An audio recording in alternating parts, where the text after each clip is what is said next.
Hi everybody, my name is Kim Hickey. Most of you know me if you're subscribed to my channel. Um, but this is a little different. This is a blog on endometriosis. I have had endometriosis for years now, and one thing that has always bothered me is how it's not known. And it's very upsetting. Um, I've heard the word, but I never knew what it was. And throughout the process of being told, okay, it's a cyst, it's this, it's that, all different types of treatment, um, what, almost 10 years later, I was finally given the answer of endometriosis. And the only way to find out for sure endometriosis is through a laparoscopic surgery. It can't be done through an MRI. It cannot be done through a CAT scan, blood work. The only way to really diagnose it is through a laparoscopic surgery.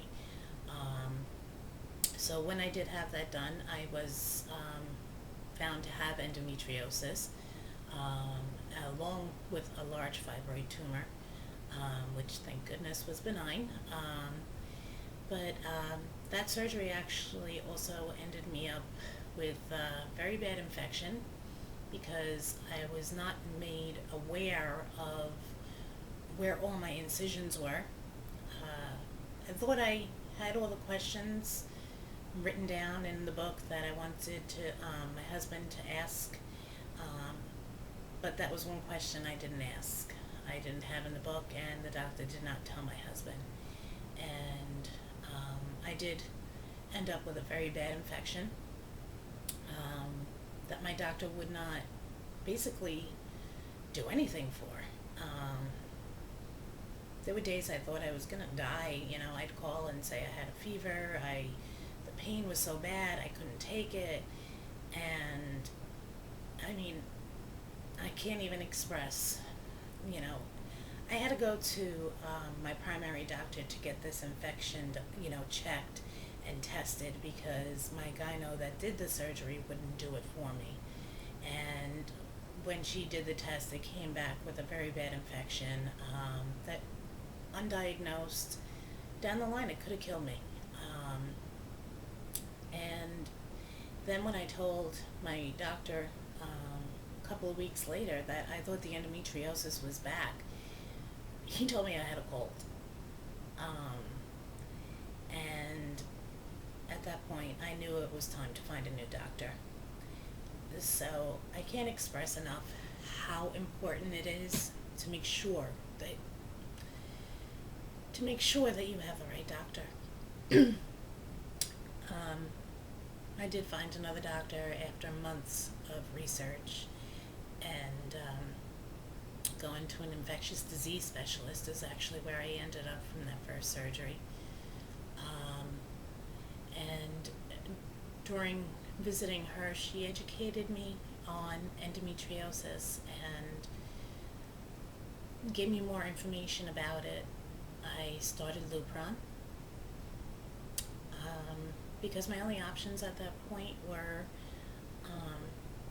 Mirena, which is a 5-year birth control treatment, Lupron, which basically prevents a woman from getting her menstrual cycle every month, and hysterectomy. At the age of 37, 38, I was not ready for a hysterectomy or to go through menopause at my age.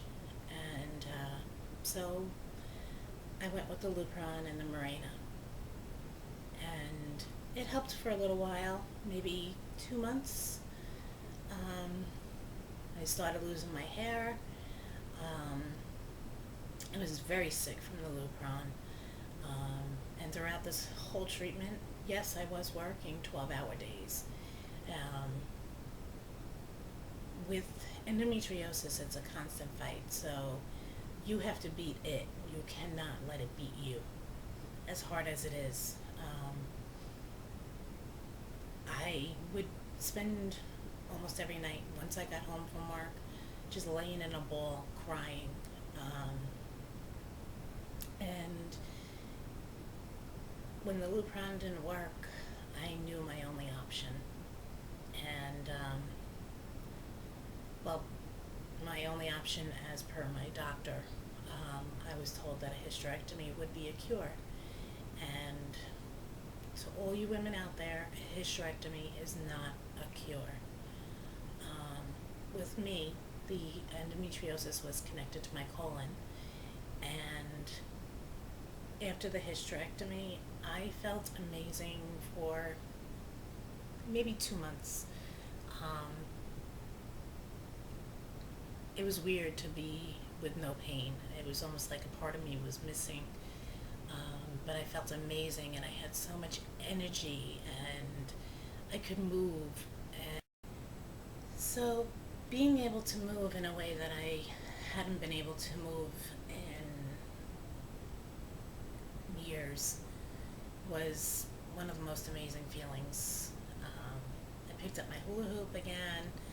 I was singing again. I was enjoying life for the first time in years, and it was like a whole different me. I had so much energy, and then on my way to work, about 2 months after the hysterectomy, I just got this amazingly shooting pain through me,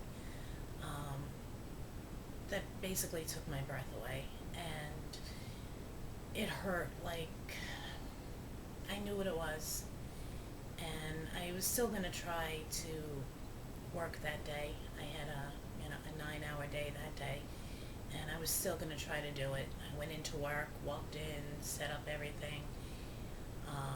By the time I was finished setting everything up, the pain was so bad I couldn't even sit. So I called my doctor, and they told me to come right in, and I went in. They got, they saw me with the emergency doctor there, and I was told it can't be the endometriosis. You had hysterectomy. It's not back, but go directly to the hospital where you had your surgery. So I did. They did tests after tests after tests, and like I said before, endometriosis really it cannot be diagnosed through an MRI, even though the hospital did an MRI. The doctor came back, after a couple of hours and said to me that, yes, endometriosis can come back after a hysterectomy, that a hysterectomy is not a cure. It brought me to tears to hear that. I thought I was done with this, and I wasn't. And now I had a new battle, because I had one doctor telling me, yes, you're cured, endometriosis is gone. And then I had another doctor telling me it's back, and that it's attached to my colon, that the stems, sometimes they're not visible during the surgery and could be missed. And in my case, I'm guessing that's what happened, because that was a couple of months ago, and I still cannot find a doctor that really knows enough on what to do next. I was sent to a gastroenterologist, can't pronounce the word the right way, but I was sent there. I wanted to get a colonoscopy to check the colon, and she as well told me that, yes, endometriosis can continue to grow if it was attached to any of your organs, that the stems are short, and sometimes are missed during the surgery, and it can continue to grow. But then she looked at me with this blank face, and right then I knew, okay, here I am with a doctor that's not going to know what to do again. She gave me a line, instead of setting up a colonoscopy. So I tried it. I gave it a shot, and no, it didn't work. I ended up losing my job over this. I not because of taking time off, but because I guess my job was afraid maybe I would need another surgery. I never once called out sick for pain or anything else because, like I said before, I'm not going to let this beat me. I need to beat it. So, right now, I'm trying to educate myself more um, and make sure that I find a right doctor. Um, I contacted the Endometriosis Foundation of America because I want to spread the word here on Long Island because the word is not spread on what endometriosis is, how to treat it. Most doctors give painkillers, and I refuse to live my life on a painkiller. Um, it's just another way to mask it. That's all you're doing. You're masking it. You're not curing it. And to put myself in jeopardy of becoming addicted to a painkiller, it's not going to happen. So I deal with this pain every day. I have lost family members over this. Um, but, you know, it's, like I said, it's a disease that's invisible, and some people just don't get it. And, you know, my husband, like I said, I thank God for him every day because he has helped me through thick and thin and has done everything in his power to make sure that I was completely comfortable, as comfortable as can be. My stepmother, we don't use the word step, but she she was amazing. She told me different things to do. She would stay on the phone to comfort me. She just, even though she doesn't live nearby, went out of her way to help me, as well as my dad. For a man, you know, they think they're not affected by endometriosis, but they are if someone that they love has it. And I was very lucky that my dad and my husband were both there for me. Um, a lot of people don't have that. They don't have men that will stick around, that are ready to deal with it, because it really is a lot to deal with. And you're very lucky if your man is by your side, or your father, or your brother, or just any of the men in your family, because it's so hard to understand. Um, my sister Jen would call and check up on me, and she was there for me. My sister Tara, um, and my godmother was there for me as well. So I was very lucky in that way, but I did lose some family members over this. Um, so where do I stand today? I'm trying to make endometriosis more known. Um, I have contacted the Dr. Phil show. I've contacted the doctors, the Oz show, because it really aggravates me that they'll talk about all different diseases, on commercials and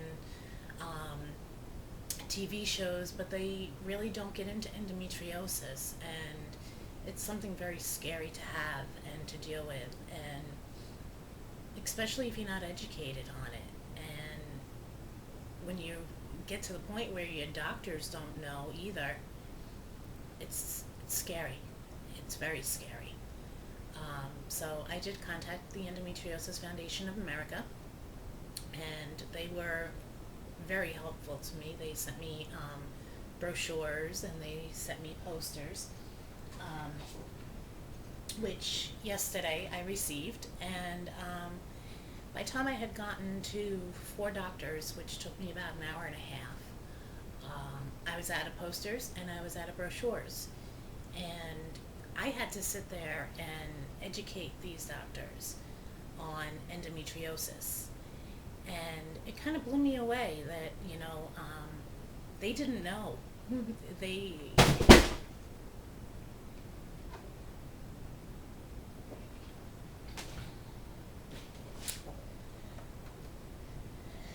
they didn't know a lot about it. they didn't know that, it affects a woman for the rest of her life. They didn't know Marilyn Monroe had it, and that she was on the painkillers for endometriosis. And that's probably how she overdosed.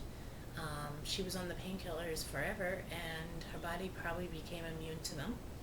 And she was probably taking more and more and more to, get through it. And that's probably the main reason I won't go near that stuff.